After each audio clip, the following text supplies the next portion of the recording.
Untuk pertama kalinya Samsung Galaxy A3 pakai Snapdragon. Biasanya kan pakai Exynos atau MediaTek.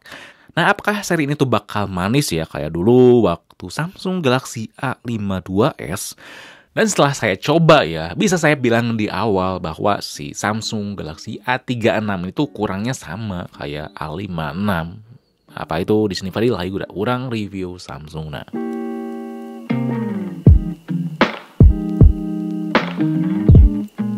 Yes, kekurangannya saya spill di awal ya, yaitu masalah foto. Samsung kayaknya udah konsisten di sini buat depanin kualitas video dibandingkan foto, karena udah coba S25, A56, dan sekarang A36, ya racikannya kayak gini. Fotonya tuh gak jelek banget emang, bagus, hanya saja di harga 4 jutaan. Untuk kamera belakang, saya bisa bilang lebih bagus kompetitornya. Yang kerasa banget adalah warnanya tuh kelihatan pucat. Kalau kamu suka editing, ini temperaturnya tuh terlalu cool juga sih. Tapi kalau ultra wide-nya malah lebih nonjok warnanya. Biasanya kan lensa utama nonjok, ultra wide pucat. Nah ini kebalik. Tapi detailnya saya masih suka sih, udah pas ya. Bokeh dan fokus juga apik di harganya. Kalau cahaya kurang juga bisa diminimalisir noise-nya dengan baik. Hanya saja gak ada yang spesial di foto kamera belakangnya ini.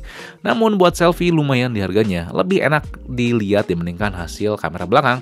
Antara warna, detail, dan komposisi lainnya tuh lebih seimbang. Dynamic range-nya juga baik. Kalau kondisi kurang cahaya juga bisa nangkep muka cukup baik. Nah, tapi videonya ini udah baik di harganya. Warnanya keluar tapi gak terlalu berlebihan, lebih nyaman dilihatnya dibandingkan foto. Buat kamu yang lebih suka ambil video di harga 4 jutaan ini bisa jadi pilihan. Bisa pindah ke semua lensa juga ya waktu take video. Dengan catatan kalau mau bisa pindah lensa ke ultra wide harus resolusi 1080p karena resolusi 4K cuman bisa pindah lensa utama dan selfie aja. Perpindahan fokusnya juga baik. Videonya tuh cukup ngigit, saya suka, apalagi detail dan dynamic range-nya. Cukup pop up tapi dijaga biar gak terlalu over. Buat lihat hasil upload di sosial media gimana, bisa lihat di Instagram kami ya. Udah ditaruh di highlight.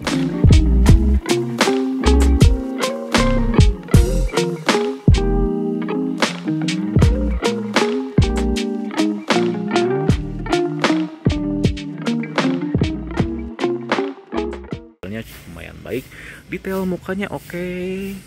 Dan tentunya nggak autofocus, cuman bisa dibilang salah satu video hasilnya paling baik di range 4 jutaan. Jadi sekali lagi kualitas fotonya menurun ya dibandingkan seri pendahulunya.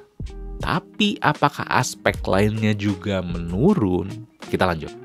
Kedua, kita bahas masalah fisik ya. Nah, di sini tuh konsisten tapi cukup bosenin sebenarnya.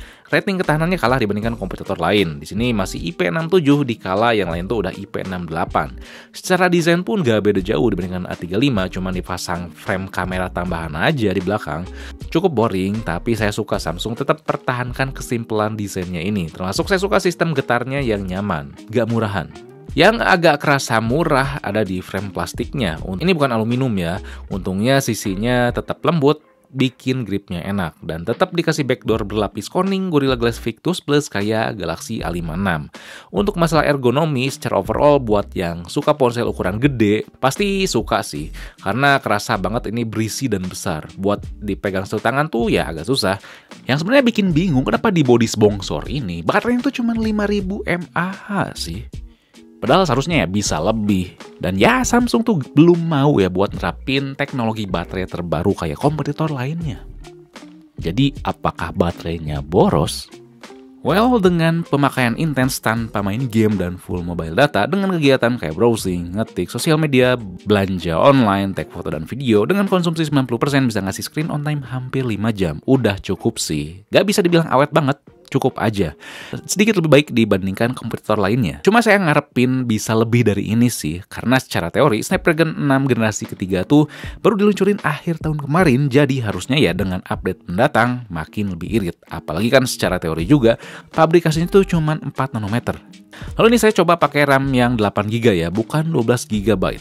Dan cukup nyaman sih pakai RAM 8GB, walaupun udah pakai One UI 7 yang terbaru. Pas multitasking tuh gak ngerasa lag, atau gak ngerasa ngerasa ada penyesalan gitu. Kenapa saya gak beli yang 12 GB? Gak ada. Yes, performa, baterai, dan tentunya suhu selama pakai Galaxy A36 tuh bener-bener solid, seimbang. Iya, saya tahu di harganya ini ada ponsel yang lebih kencang, tapi di sini baterai dan suhu tuh menjadi kelebihannya. Kalau kamu tuh bukan seorang gamers, punya Galaxy A36 tuh pasti udah cukup. Suka multitasking, editing, ataupun pelajar dengan performa yang dikasih itu udah cukup.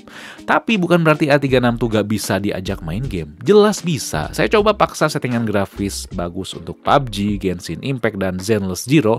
Galaxy A36 ini bisa melibasnya dengan baik. Ya, pasti gak semulus kompetitor lain yang ngejar performa di harganya. Tapi buat saya sih fine-fine aja. Apalagi sehari-hari ditemenin sama One UI 7 yang manis banget. Gak ada iklan, ganti ringtone gak ada iklan, buka aplikasi gak ada iklan, bener-bener manis. One UI 7 bisa dieksekusi dengan baik oleh Samsung A36 ini. Mudah dipakai keseharian, nyaman dilihat, gak bosenin, dan gak modal cakep doang. Apalagi update-nya sampai 6 kali.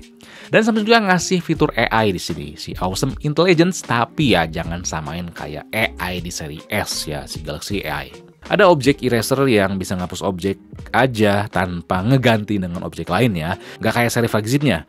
Ada edit suggestion buat ngasih beberapa opsi edit waktu buka galeri foto, custom filter yang bisa menyesuaikan warna foto yang mau kita ambil biar senada sama warna dari foto lainnya. AI Select yang bisa ngasih berbagai fitur tambahan pas kita kayak screenshot layar, dan Read Aloud yang bisa bacain situs yang sedang kita buka lewat browser bawaan Samsung. Gak lupa tentu ada Circle to Search dari Google. Fitur basic Samsung lainnya juga tentu lengkap ya. Yang saya suka tentu hadir kayak Secure Folder, ada isi mode buat permudah orang tua pakai ponsel, Device Care buat kontrol kesehatan ponsel, Game Booster, Maintenance Mode biar aman pas ponsel mau diservis karena data bisa diumpetin, sembunyiin aplikasi, autoblocker buat nyegah aplikasi berbahaya ke install, dan masih banyak lagi. Tentu kalau kamu bosen sama penampilan yang ada, bisa install Good Lock ya di sini.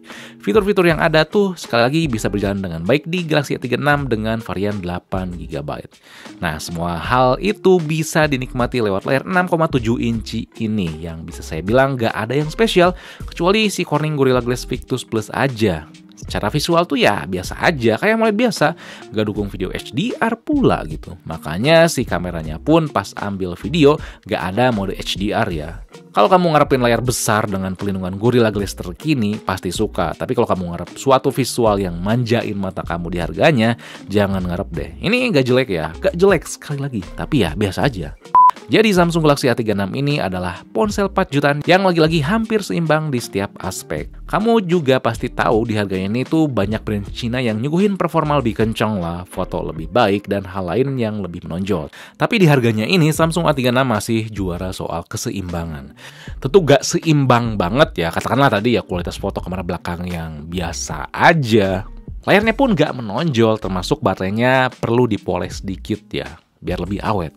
Dengan Snapdragon 6 generasi ketiga ini, Samsung Galaxy A36 ini menjadi seri A3 paling solid yang pernah ada.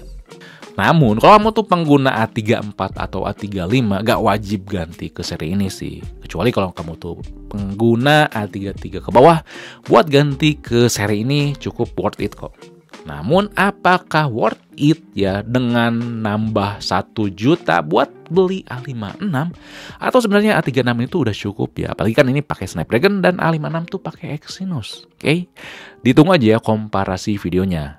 Sip, di sini Fadil. Peace out.